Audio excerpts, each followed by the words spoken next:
Whether it be a TV show, a series of movies, or even anime, the popularized method of consuming media is binge watching.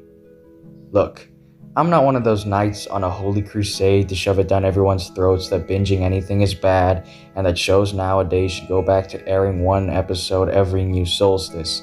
Binge watching is a completely fine way to watch anything. I do it too. However, it does tend to leave a lot of the time and effort put into crafting a single episode of a series go over the viewer's head. And it's a shame because there's a lot of work that goes into making a single episode work, especially an anime episode. So, in this video, I collected 5 great anime episodes ordered from leastest to bestest greatest that I remember. Now, I haven't seen every anime, thankfully. Lots of episodes I wanted didn't make it onto this tiny list, so if there's an episode you want to see or you just want to watch this kind of video again, then let me know through your support and I might consider making another one. Keep in mind that just because I say an episode of an anime is the best, does not mean that I think it's the peak of the show. For a lot of these, there were much more impactful and memorable moments outside the stuff that happened in the episode. But in terms of overall episode structure, yes, I think it's the best in the whole show. Don't be put off by the length of this video. I divided it into chapters so you can skip around if you don't want to be spoiled by a show you haven't seen. But if you have seen all the shows on this list, I am so sorry.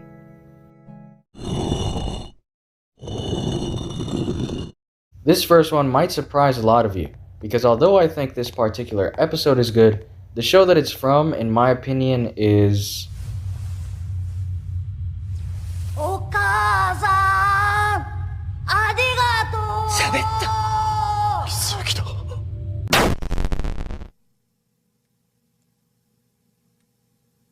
The first episode of Japan Sinks 2020 does the one thing first episodes need to do, and that is to hook the viewer in. First episodes are supposed to immediately grab the audience's attention, so they'll watch the next one. A good first episode can affect you so much that you'll push through to finish a series, even if the later episodes aren't on par with the first, in the hopes that it will again reach that same quality, unfortunately. When you make the decision to watch a show called Japan Sinks 2020, what part do you think they absolutely can't mess up? The sinking 2020 bit, right? Yeah. This episode shows us that the reason Japan is sinking is because a giant earthquake struck the country, strong enough to sink Japan. Our focus is split on 4 people in differing positions that will greatly change the way the earthquake will impact them. One's directly on the ground, one's standing on top of a tall structure, one's nowhere near the ground, and one's a gamer. The episode starts off like you'd expect. You watch people going about their lives as if it was any other day, because for a while, it was.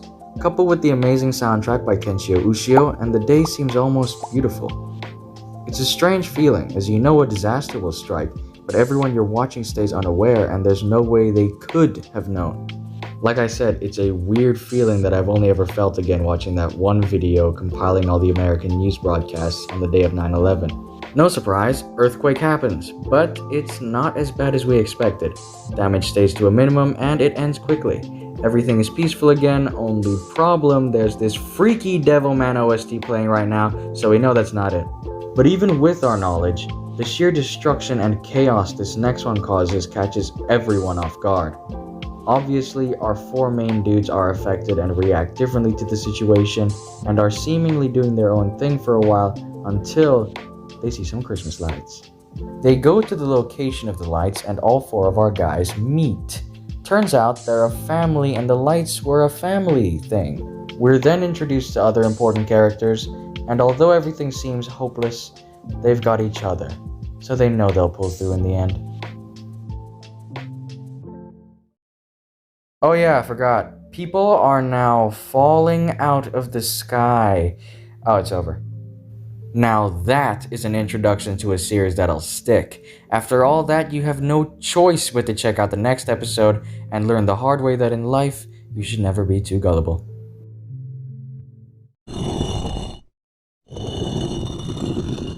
For the next episode, it's less of how to make a good episode and more on how to make a good fight. The fight in the episode isn't even the best fight in the series and isn't from the best season of the show, not by a long shot. But in terms of structure and presentation, this episode did the fight that was in it some justice. Said anime is Megalo Box, an anime where the second season is part of the group of disgustingly underwatched shows of spring 2021.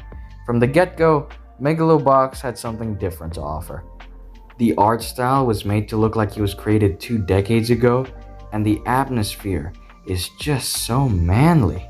The backgrounds and people are ugly as hell. Look at the way this sweaty child rinses his hair with tap water. That's it. That's his hygiene quota filled for the month. I know both this child and this trailer home they live in smell repulsive. In a manly way. Look at the MC. While other pro tags spend their time whining about justice and protecting a maiden's chastity, this dude is called Junk Dog, and he just wants to box and start a family. Episode 6, Season 1 picks up right in the action, grabbing the viewer's attention right from the start. Normally, this is a bad move, but Megalo Box pulls it off due to the good build-up in the prior episodes, mainly for building up the next anime Joe needs to fight. We all know at this point that Joe's motivation is technically to win the Megalo Box tourney and become a legal citizen, but really, he just likes to box, and he wants to keep boxing until he wins the big boxy battle and become the Emperor King of the boxing. Pretty simple. Our enemy, Aragaki, was the previous student of Nanbu, Joe's boxing coach, but they were more than that. They were like brothers, who swore to never abandon one another. Stuff happens. Aragaki joins the military, loses his legs, was gonna kill himself, but he stops because of his brotherly bond.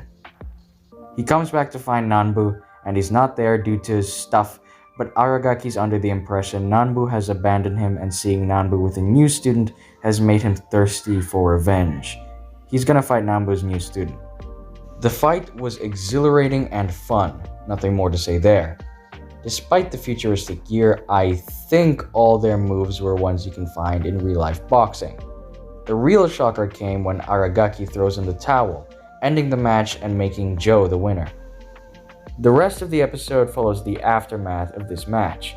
Joe was happy enough that he won and got an exciting fight out of it, while Aragaki and Nanbu have a chat. It turns out, Aragaki's main driving force wasn't revenge at all. This match was just so he could move on. Winning was never his goal. Once he got what he wanted, he stopped.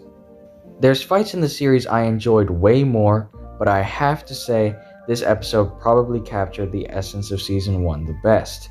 2 fighters could be coming into the ring with completely different motivations that don't need to relate to the other in any way. The point is that it motivates them to step in, box, and achieve whatever goal they set for themselves. Also, technically speaking, the episode excelled. The animation was awesome, and ooh, that soundtrack, boy. When the fight was really heating up, that beat drop came down and just...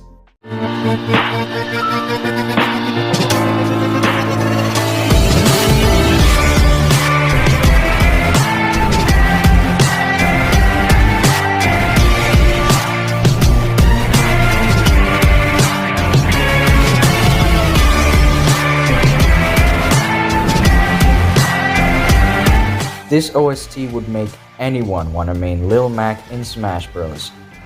Before they realize that he's way too fast, his moves suck, and that overall, Diddy Kong is the superior choice to main.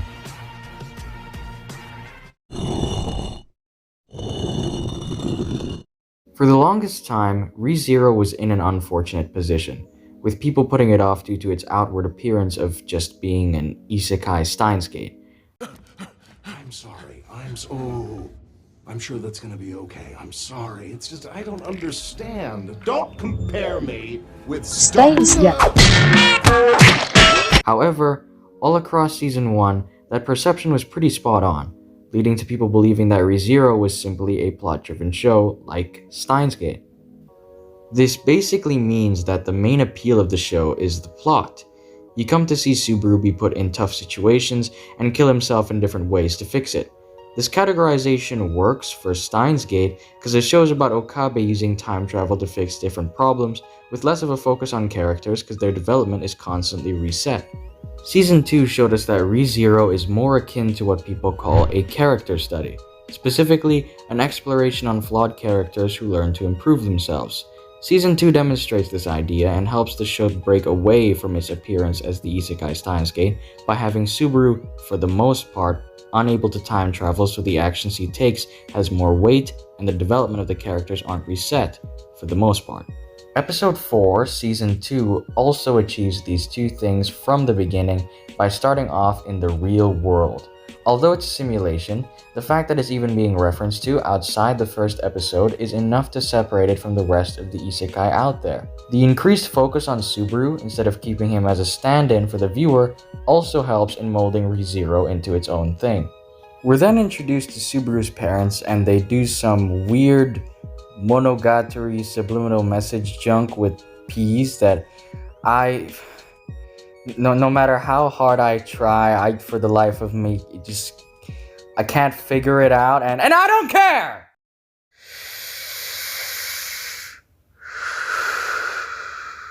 If you want to know the deeper meaning, go to Reddit, loser. Anyway, Subaru's backstory. His parents were local celebrities, admired by all for their achievements, especially his father in athletics. Naturally, Subaru was born with big expectations, and for a while, he met them, doing good in his studies and excelling athletically. But over time, he felt as if people were praising him less because of his achievements and more because he's filling the necessary requirements of being the son of his parents.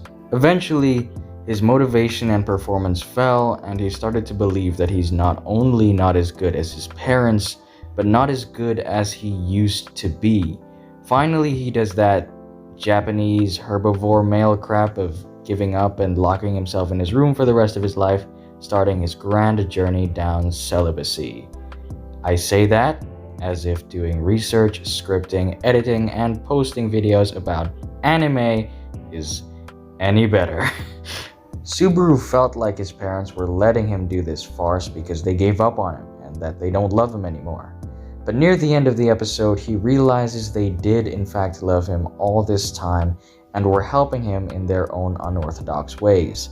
He then thanks them for all they've done, and it's bittersweet because although he now realizes he was loved and will forever be grateful for his awesome parents, the people he's thanking are just simulations. He's trapped in this new world and he'll never be able to meet or thank his parents for real.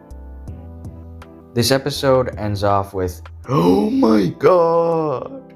Have they met before? Was Echidna a student at his school? Do half-elves exist in Subaru's original world?" All questions left unanswered for now, purely to keep you thinking about this episode while waiting for the next one to drop. While that's all well and good, the real strength of this episode comes from its impact to the series before and after it aired.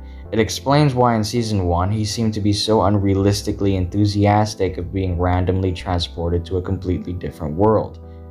We now know this was a fresh start for him, where he can live freely without anyone expecting him to be anything. His perception that he wasn't loved and that he's just a burden to others also explains why he was shouldering all his trauma and problems on himself, suffering alone through isolating himself from everyone else and doing what Japanese herbivore males do.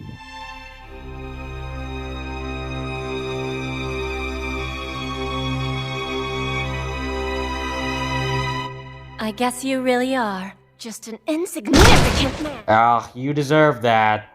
In Season 2, we understand why he didn't form a contract with Echidna. He was just freed from the bindings of expectations and he does not want to live in the shackles of anything else anymore, especially the requirements of a contract.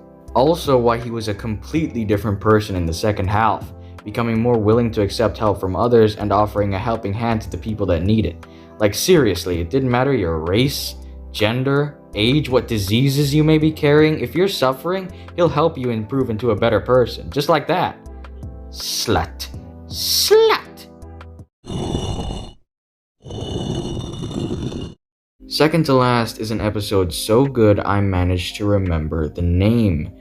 But before we get into what makes Alexandxr Light such a good single episode, we need to understand who Gon is as a character. Essentially, Hunter x Hunter is a show made to deconstruct and comment on the shonen genre, and it achieves this in a myriad of different ways, with one of the most notable being its main character, Gon Freecss. When we first meet this guy, we're given the impression that he's your standard shonen protagonist, a lovable, stupid Nakama magnet who will always fight for what's right and just. The problem is, the world of Hunter x Hunter isn't your typical shonen world, in more ways than one, but mainly in that there isn't really a concept of good and evil. Normally, shonen shows are made up of the kind, good people and the evil people. Oh, let me tell you, I bet they have a plan. An evil plan. Similar to real life, no one in Hunter x Hunter is 100% good or 100% evil. They're just people, with their own lives and ways of thinking. This also applies for our main cast as well. Over time, our initial shonen protagonisty impression of Gon fades away as we begin to see his true personality. A self-centered, selfish brat who's prone to anger when things don't go exactly how he wants. Again, this doesn't mean he's a bad person, he's a child. These are traits all children realistically possess. As we grow older, we mature and perfect our sense of morality. If you want to know more, I suggest Alexandxr's The Morality of Gon Freecss. He goes into way more detail, and I'm really just paraphrasing off the guy here. For the most part, Gon's a sweet, innocent kid devoid of malice, but because he's thrust into the world of Hunter x Hunter, he begins to change his behavior dangerously. The show illustrates this change through small hints of his true nature that increase in frequency until he becomes completely unrecognizable from his early appearances. The crescendo, magnum opus, or peak of this change is in Alexandxr Light. In this episode, Pitou leads Gon to the location of Kite's corpse, a person Pitou killed previously. Kite is someone very dear to Gon, and he's under the impression that he's still alive, and that Pitou can somehow fix him. When Pitou tells him she can't do anything because Kite's already dead, Gon kills her brutally. This episode is great for a few main reasons. Firstly, it showcases Gon's three worst character traits. Number 1, his selfishness. Gon's definition of a good and bad person depends on whether they are useful or directly beneficial to him in some way. It doesn't matter if you're a trained assassin, a cannibal rapist, if you're nice and help him out, Gon will like you. This arrogance can be found in any child. When you're a kid, the world revolves around you and good and bad people depend on how much they inconvenience you. Mom wants you to stop eating tasty Cheetos because it's contributing to your ever-worsening gastritis. Bad person. A random clown gives you weird-looking candy that makes you feel strange and, lets you in his van. Good person. Gon cares less that Pitou took a human life, and more because she killed Kite specifically, his Nen mentor, someone who was very useful to Gon when he was alive. Not only is Pitou now no longer beneficial to Gon, she has become an obstacle. A very bad person. Next aspect this episode highlights is Gon's self-centeredness. While not common, we've seen before how easy it is for Gon to get lost in his own world, leading him to forget/neglect the people outside this bubble, even the ones he considers important to him. Such as prior to this episode, when he pushed his best friend Killua away just because he isn't reacting to the Kite situation in the exact same way, even though Killua is just trying to help him. Alexandxr Light clearly shows the effects of this self-centeredness, as Gon is now completely alone, with no one to pull him out of his hole.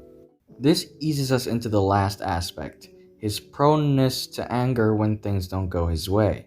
This aspect can be seen throughout the entire arc post-Kite's death, but is also displayed very clearly in this episode as well. Because when Gon finally realizes nothing can be done, and that Pitou can no longer be considered useful or beneficial to him, he loses it, succumbing to not only anger but every negative emotion that exists, resulting in the famed adult Gon transformation. Normally, the shonen power-up is used as a checkmark or indicator of how much the protagonist has progressed in a positive growth, usually occurring when the protag learns something new or essential for their journey. A classic example of this positive growth is Goku, where with every new form he obtains, he perfects, is racism. The standard reaction to a shonen power-up is a loud hell yeah, followed by goosebumps, followed by tears, followed by semen, but the standard reaction to Gon before and after the transformation looks something like this. Good! Yeah! Good! Yeah!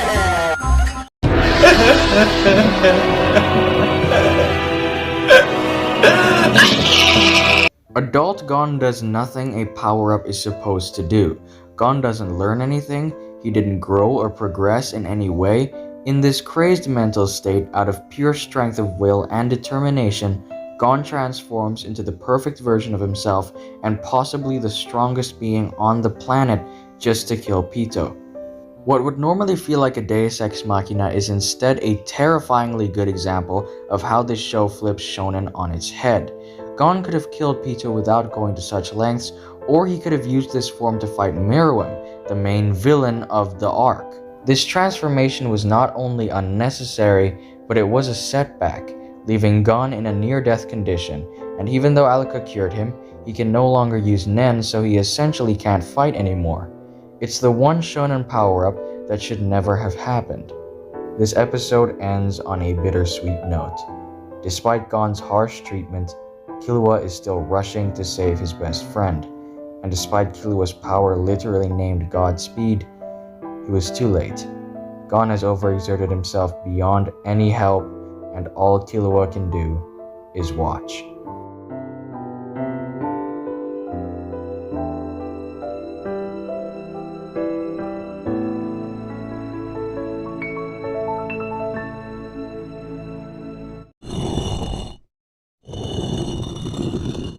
As I've clearly demonstrated, Hunter x Hunter's episode was really well made, but when you boil it down, all it is a deeply intricate exploration on a single character. To me, for an episode to truly be considered the best, it needs to encapsulate everything the show is trying to say. Attack on Titan, fortunately, has an episode that fits this criteria. I was struggling picking between episode 6, season 3 part 2, and episode 5, season 4, because both of them convey the message of AOT pretty well. But in the end, I decided that episode 6, season 3 part 2 is better by a small margin. I'll explain why later. Okay, so we're all on the same page. AOT has many themes like freedom, prejudice, war, and the like. But I believe that at its core, AOT is all about perspective. What is considered right or wrong varies depending on the person and their background, on their perspective. In this episode, Eren and Co. and Levi and Co. are fighting on whether they should save Armin or Erwin. What the show is trying to make us understand is that these two are essentially the same exact person. They share a myriad of similarities. Both are extremely intelligent, both have created strategies that have greatly benefited the scouts, and both have sacrificed their lives for the sake of the basement, which also would have doubled as a fitting and satisfying end to their characters. It doesn't matter which you save, because both would have had pretty much the exact same impact on the AOT world and story. The conflict only comes from the two factions' clashing experiences and feelings towards the two blondes. These experiences and feelings lead to biased standpoints, which then lead to differing perspectives. In the end, Levi's final decision to save Armin was made less out of logic and more out of his personal feelings, as he didn't make it because he thought Armin was more beneficial for humanity, but because he wanted his friend to get some much-needed rest. Episode 5 Season 4 borrowed a lot of the same story beats and is just as great as the episode we just talked about for intrinsically the exact same reasons. But what makes Episode 6 Season 3 Part 2 slightly better is how it was produced. From a production standpoint, there was nothing to differentiate this episode from the rest in the season and the whole show. The opening, ending, music, all of it was the same as any other episode, making small details easy to miss and making it hard to catch the brilliance of this episode. Episode 6 Season 3 Part 2, on the other hand, sticks out like a sore thumb. AOT is known for its extremely loud and heart-pumping soundtrack composed by the talented Hiroyuki Sawano. But the moment you start this episode, hold on. I need everyone to be very, very quiet. You see, we're looking for a... Gotcha! Damn it, we lost him. What differentiates this episode from the rest should be apparent from the start, in that it's extremely quiet. There's no music. The episode starts off with the bare minimum of an opening, showing only the title card and the credits, immediately telling the audience that this episode is a separate beast. The absence of music not only grounds the situation, making what happens on screen feel more realistic and like it's happening in real time, but it means we're left with only the voice acting to carry the emotion. And thankfully, the VA work is masterfully done for both the sub and dub versions. It sounds so realistic, raw, and packed full of emotion. Here, just listen to how the way Aaron speaks changes after Levi messes up his teeth. That's what you get, fam. Push you. Yeah, blood. Whose end you coming to now, fam? Dickhead. Not only that, but the previous episodes did well to set this one up, because the way Erwin and Armin's sacrifices were depicted really made it seem like it was the end for both of them, making it harder for us to figure out which one was going to be saved, and thus making the situation feel more tense.